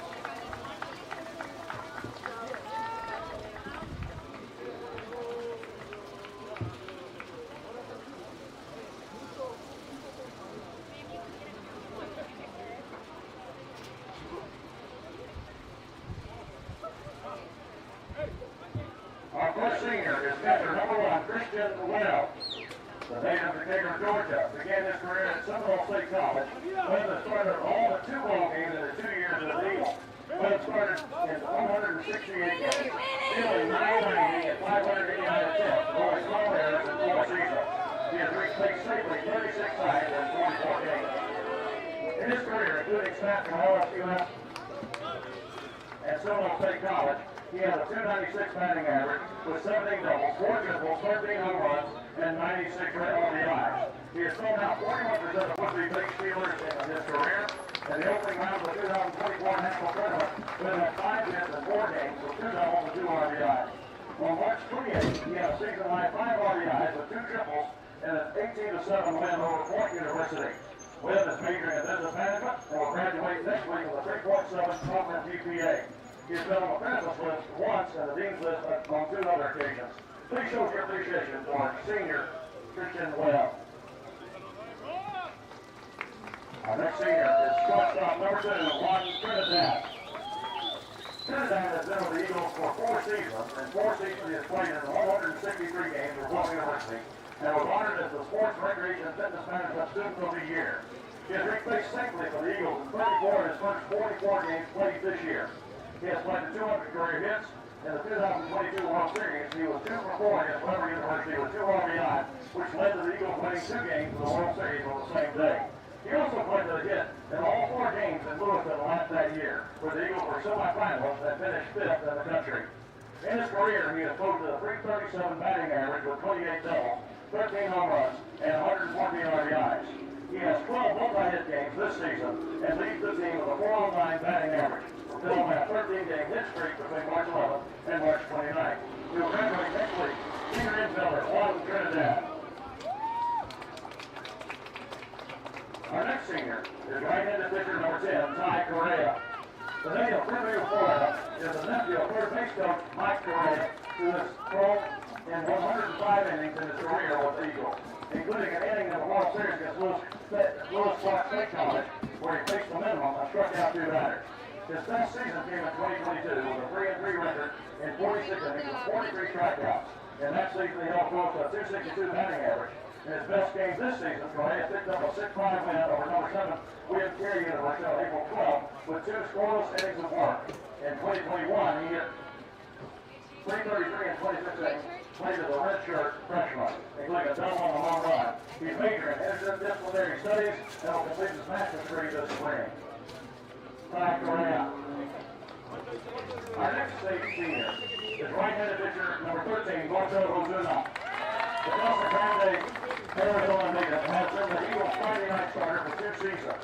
He is accompanied by his father, Marco Sr., and his mother, Gloria Ozuna. Ozuna has been the Eagles' ace for the last 2 seasons, scoring all of the Eagles' Friday night games. He has compiled 16 wins and only 4 losses with 126 strikeouts and 125 innings pitched. In his career, opponents have only hit .254, while only allowing a .227 batting average against this season. He was a first-team All-SSAC selection as a junior. Only 2 occasions in 25 years has he allowed more than 5 runs and not after 6 innings each time he was on the mound. He picked up 10 hitters in the February SSAC opener against UP7. His official dance game against the 5th-ranked Crusaders of William Carey was a win in 5 1/3 innings pitched. The Hunting helped the Eagles win 2 out of 3 to take the series with 6 strikeouts. He's majoring in sports recreation and fitness management, and will graduate this fall. He has a GPA of 3.11 at Faulkner. Please put your hands together for senior Marco Ozuna. Our next senior is right-handed pitcher number 20, Jordan Estefano. The Fairfield, Connecticut native transferred in from Kaiser University. He has been the week in and week out closer for the Eagles the past 2 seasons. Jordan is in the top 5 all-time saves list with 12 in his career. He currently has 6 saves this season with a staggering 1.69 ERA. He has struck out 26 batters in 26 innings pitched. He has held his opponents to a 172 batting average. His best outing came this spring on April 4th, when he threw 3 innings with 1 hit and 7 strikeouts in the Eagles' sweep of Middle Georgia State College. In half of his outings this season, Jordan has recorded a strikeout, and in 6 of his outings, he did not allow a single hit. He is majoring in psychology, will graduate next fall. In the last 2 years, he has had a Faulkner GPA of 2.86. Let's hear it for senior Jordan Descatano. Our next senior is utility outfielder number 22, Jack Brinkley. His country played by his mother, Jamie Brinkley. The native of McKinney, Texas, transferred here from Tesman College. In his 4 seasons at Faulkner, he has hit .269 and over 400 plate appearances with 18 doubles, 1 triple, and 61 RBIs. In 2022 in the World Series, Jack licked 4 hits with a double and reached base safely in all 4 games. His best game came against Loyola University this season on April 18th with a home run and 2 RBIs. Quickly, the SSAC active star athlete and an NAIA national star athlete. On 3 occasions, he has been a principal academically. He's majored in interdisciplinary studies with a graduate degree with a 3.65 GPA. Jack Brinkley. Our next senior is right fielder number 23, Kenny D. Clemente. The Oakville, Ontario native is in his first season as an Eagle. He has made an immediate impact. The transfer from Kaiser University, he leads the Eagles with 38 walks and over 150 plate appearances. In his 4-year college career, he hit .304 with 119 home runs, 38 doubles, 3 tip triples, and drove in 114 runs. With an OPS of 1.011. His career OPS is second to on the 2024 team. D. Clemente has led off for the Eagles part of the year and is second in pitches seen per at bat. He is third on the team in multi-hit games. He started the season with a 5-game hit streak. His best game came against Bruce Faulkner when he played 3 hits, a home run, and had 3 RBIs. He graduates this week. D. Clemente is majoring in interdisciplinary studies and has a 3.67 GPA. He will be an SSAC scholar athlete. Please put your hands together for senior outfielder Kenny D. Clemente. Our next senior is outfielder number 24, Eduardo Martinez. The Caracas, Venezuela native is in his 2nd season with the Eagles. In his 2 short seasons, he has become one of the best hitters in the NAIA. Martinez is second on the team with a .399 batting average. First on the team with 17 RBIs, and first also with 17 home runs, and first also with 51 RBIs. He is first in multi-hit games with 17. He leads the SSAC in OPS of 1 of 1,200. Entering this weekend is 17 home runs, 5 in for 6 highest in the program's modern era. His best game came on February 25th at Bryan when he tied a conference full-time record with 3 home runs by going 4 for 5 on the plate with 4 RBIs. In his career, he has hit .344 with 17 doubles, 1 triple, 28 home runs, and 78 RBIs. He's only played 3 errors in 84 games with the Eagles. On the field and in the classroom, Martinez has been a great ambassador for the Eagles. He's going to be nominated for the SSAC Player of the Year. He graduates next fall with a degree in sports management. Martinez has a 3.70 GPA. He will be an SSAC Scholar Athlete and an NAIA National Scholar Athlete. He has been on the president's list on 2 occasions already. Once again, please put your hands together for senior outfielder Eduardo Martinez. Our next senior is right-handed pitcher number 25, Thomas Wilhite. The native of West Monroe, Louisiana. He is in his first season with the Eagles and has started 8 games and appeared in 13. He has struck out 47 batters in 45.1 innings and has a 6-2 record. His best day as an Eagle came on February 14th when he struck out 7 over 5 shutout innings, allowing 3 base runners against Bethel. He is majoring in business administration. Please put your hands together for Thomas Wilhite.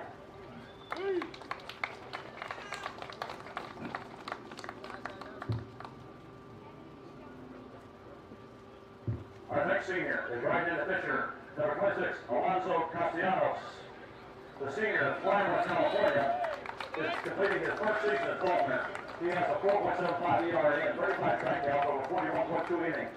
His best day on the mound came on March 7th when he entered in the bases-loaded scenario in a tie game in Blue Mountain and struck out 3 straight batters to get out of the 6th and route to 9 strikeouts over 3 innings and relief work to pick up the win. Please put your hands together for Alonzo Castellanos. Our next senior is right-handed pitcher, number 28, Mose Hayes. Hayes is a native of Goldwell, Alaska, and has been incredible performer with a 3.87 ERA and a 12-1 record. He struck out 113 batters and has a batting average against of .231. His best day as an Eagle came on May 14th last year when he went 8 and 1/3 inning against Georgia Gwinnett, allowing just 3 runs on the road in a national tournament with 9 strikeouts to pick up the win. He's majoring in sports management. Please put your hands hands together for Lowe's Hayes. Our next senior is right-handed pitcher, number 33, Evan Valencia. The Manatee, California native has pitched for the Eagles for the last 2 seasons. He has thrown in 12 innings of relief this year in key moments. He has a Faulkner career batting average against a .256. His best day as an Eagle came on April 6, 2024, when he pitched 4.1 shutout innings, allowing just 2 base runners and a win over Thomas. He earned his master's degree in 2024 and will receive his master's degree in science management in the summer with a 3.0 average. Please put your hands together for senior Evan Valencia. Our next senior is right-handed pitcher number 38, Zane Bates. The native of William, Alabama, has 8 varsity appearances after working his way up after great performances with the junior varsity squad. He has pitched 9.2 innings and struck out 5 batters. His best day as an Eagle came yesterday, going 3.1 innings with 3 strikeouts and allowing just 1 run. He's majoring in business administration. Please put your hands together for Zane Bates. Our final senior is right-handed pitcher number 50, Sam Barksdale. The native of Brantley, Alabama, kept pursuing his college baseball dream after graduating from Auburn 2 seasons ago, and saw the dream come true last season when he pitched the 5th inning against Oakwood and struck out the first batter he faced. He'll be graduating with a degree in Master of Science in Management. Please put your hands together for Sam Barksdale. Once again, let's hear it for our senior class of 2025. You're very much appreciated for all that you've done for Faulkner Baseball at Faulkner University. We also would like to take a moment to recognize 3 wives who sacrificed so much for our program. Madison Correa, Katie Villa, and Katie Beth McCarthy. Thank you all for what you do and for backing up our great coaches.